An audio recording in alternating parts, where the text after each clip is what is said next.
E aí, meu povo, na luta nas lágrimas! E a gente segue aqui na jornada da Pietra. No episódio passado, Tomás explicou a teoria da passividade e semelhança, que ele nunca tinha explicado pra ninguém. A Pietra foi tendo algumas dúvidas com relação ao método que ele usava para definir quanto tempo ele ia gastar em cada atividade que traria a aprovação dele, e ele foi encontrando uma forma de ajudar a prima dele a entender como essa distribuição ideal acontece para trazer a aprovação o mais rápido possível. Se você não viu esse episódio, volta, vai assistir. Nesse episódio, o Tomás vai falar sobre rotina de estudos. E ele vai explicar como ele entendeu que rotina de estudo não significa se acostumar a fazer a mesma coisa todos os dias. Então vamos falar da jornada da Pietra para acertar 160 questões no Enem.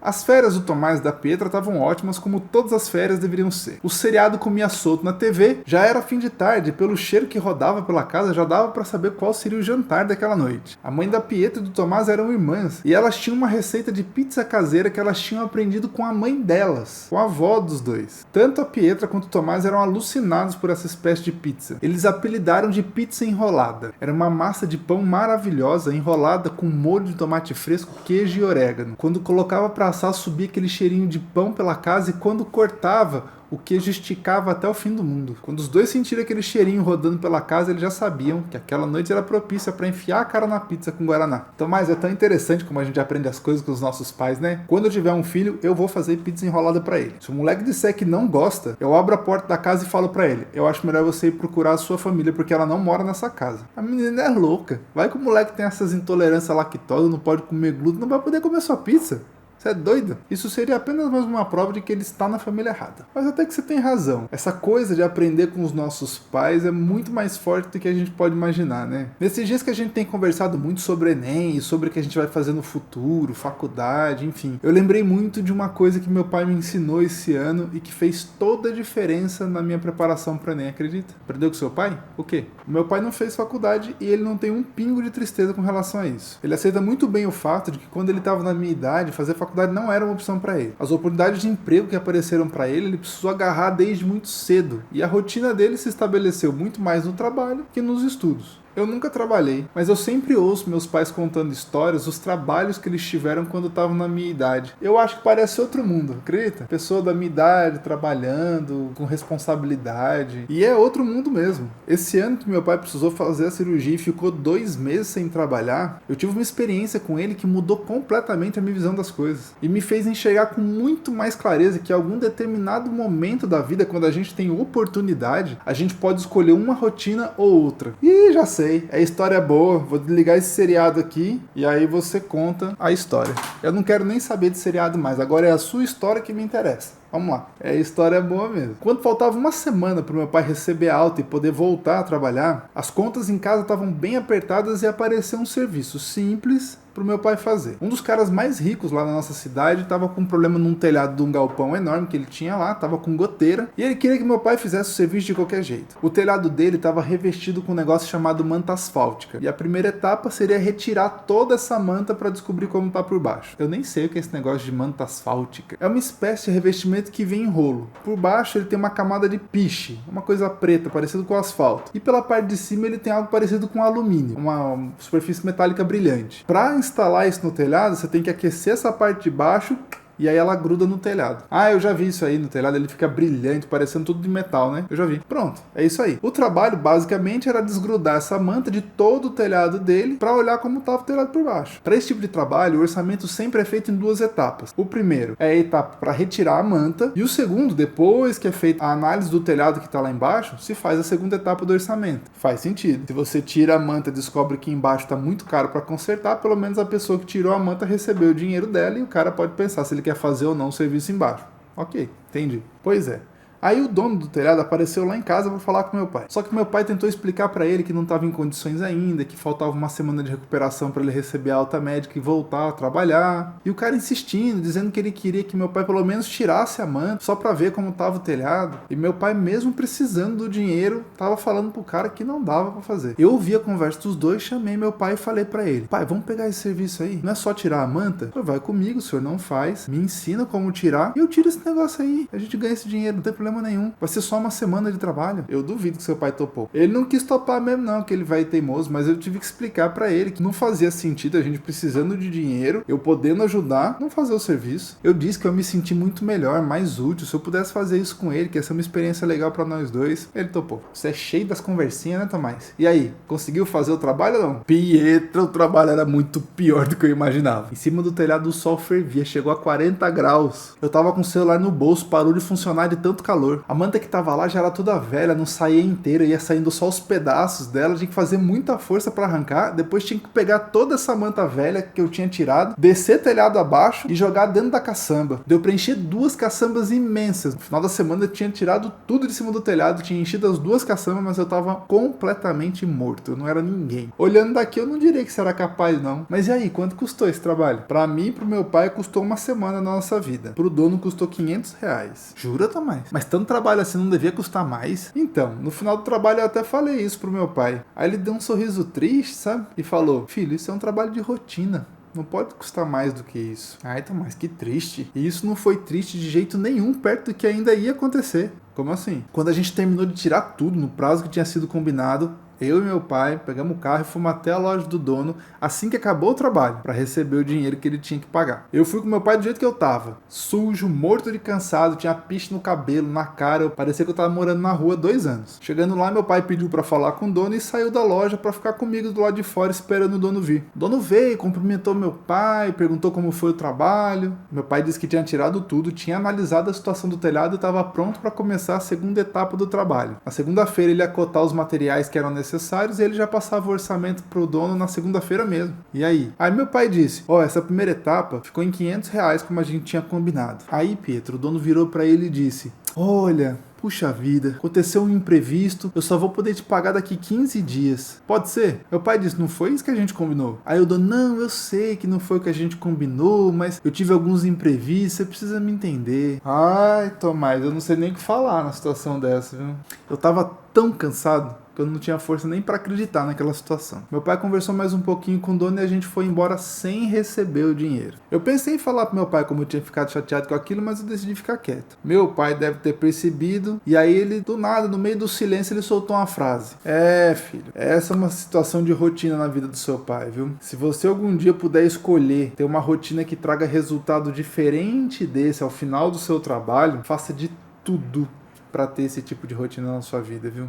Tomás, eu acho que seu pai ficou chateado também, hein? Ele viu você trabalhar a semana toda pra conseguir um dinheiro, ajudar em casa e no fim não deu certo. Não tem como não ficar chateado com isso. Mas você disse que ele ensinou uma coisa que mudou completamente a sua preparação pro Enem. O que tem a ver? Naquele dia eu ouvi meu pai falar 2 vezes sobre rotina. Quando eu falei que R$500 talvez fosse pouco pro trabalho, ele falou que aquilo era um trabalho de rotina. E quando ele foi receber o dinheiro com o dono e não deu certo, depois ele voltou a falar de novo dizendo que aquilo era uma rotina pra ele. Aí eu não sei porquê, isso me fez pensar na minha rotina de estudo. A gente se acostuma com tudo que entra na nossa rotina, mesmo que a gente não goste do resultado. Meu pai sofreu muito menos do que eu com o trabalho e com a decepção de não ter recebido o dinheiro do trabalho no final, porque aquilo já era rotina pra ele. Nos 2 anos anteriores que eu tinha prestado o Enem, eu também tive uma rotina que não trouxe resultados que me agradaram. E eu tinha que usar tudo que eu tinha aprendido pra mudar a minha rotina, e com a decepção que esses resultados me trouxeram, eu aprendi coisas, mas eu tive que usar tudo isso que eu aprendi para mudar a minha rotina e conseguir um resultado diferente daquele que eu tinha conseguido. Então, mais isso que seu pai falou faz muito sentido. Agora eu começo a pensar na minha rotina antes de prestar o Enem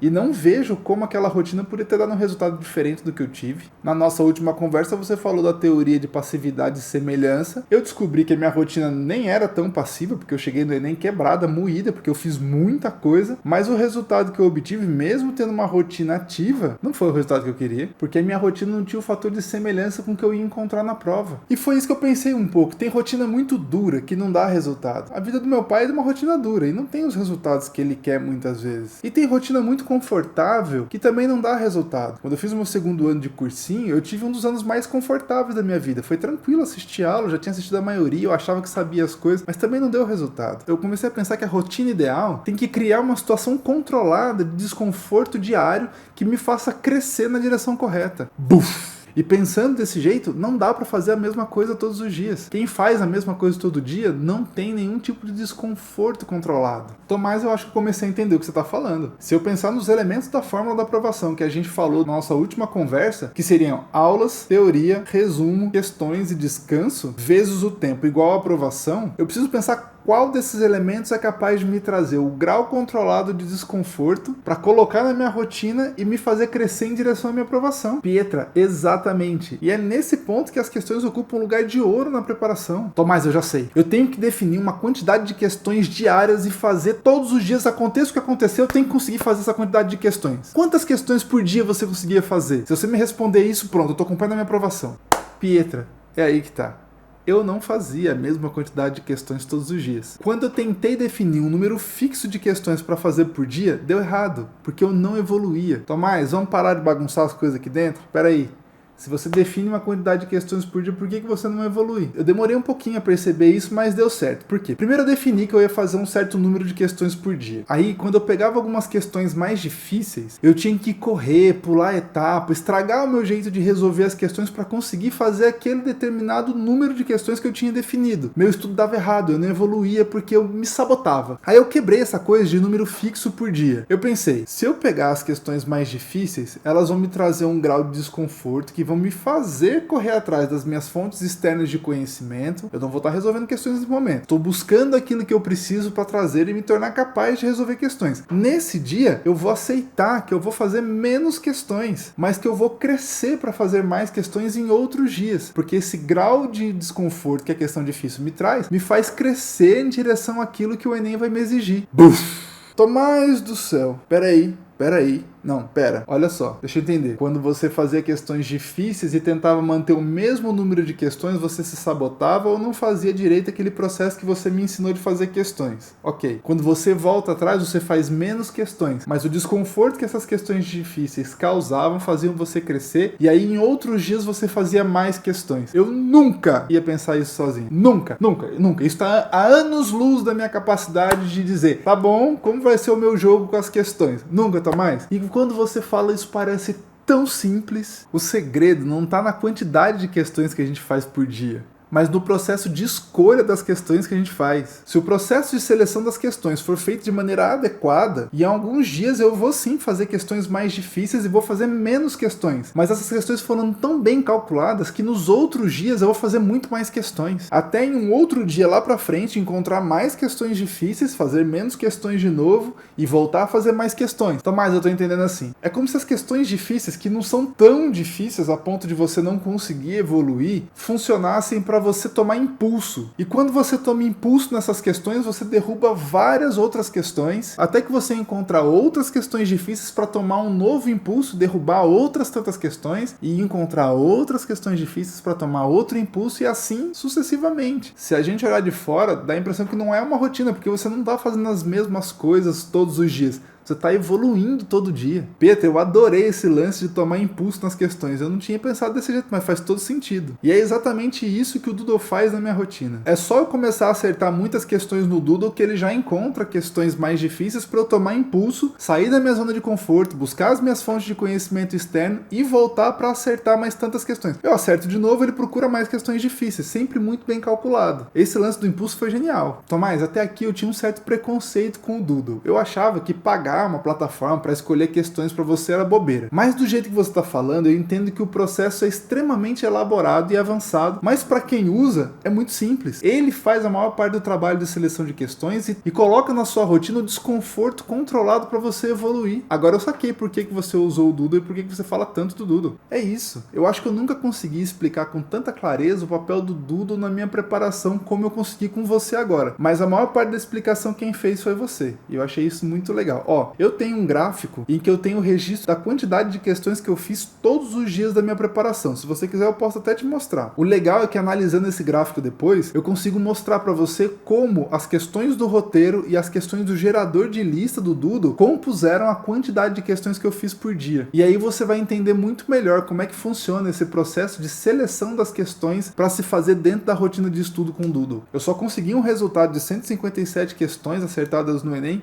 quando eu consegui criar esse tipo de rotina ao longo do ano. E eu posso te mostrar esse gráfico e como funciona o roteiro e o gerador para ver se você curte e entra nesse tipo de rotina também. Tomás, meu primo querido, eu tô pensativa. Eu não tinha a mínima noção de nada disso que você me falou exatamente agora nessa conversa. E se eu juntar tudo que você falou, seria impossível eu não fazer um buff. Mas com a fome que eu tô e sentindo esse cheirinho de pizza enrolada no ar, eu quero é dar um buff naquele guaraná e naquela pizza porque a fome apertou. Mas não esqueça, eu vou voltar desse assunto com você sobre como você usou o seu roteiro e como você usou o gerador para definir quantas questões você ia fazer por dia e você vai me mostrar tudo isso nesse gráfico que você falou. Vamos comer? A fome apertou, já fui! Tchau! No próximo episódio, o Tomás vai explicar como ele utilizava o roteiro de estudos e o gerador de listas do Doodle para compor as questões que ele fazia todos os dias durante a preparação dele para o Enem. Esse processo de encontrar as questões corretas foi o que mudou completamente a estrutura de preparação dele e a Pietra sacou isso na conversa. Quando ele mostrar o gráfico para ela, ela vai descobrir quantas questões ele fez ao longo de toda a preparação e ela vai ficar muito impressionada com o total de questões que ele fez. Você vai perder?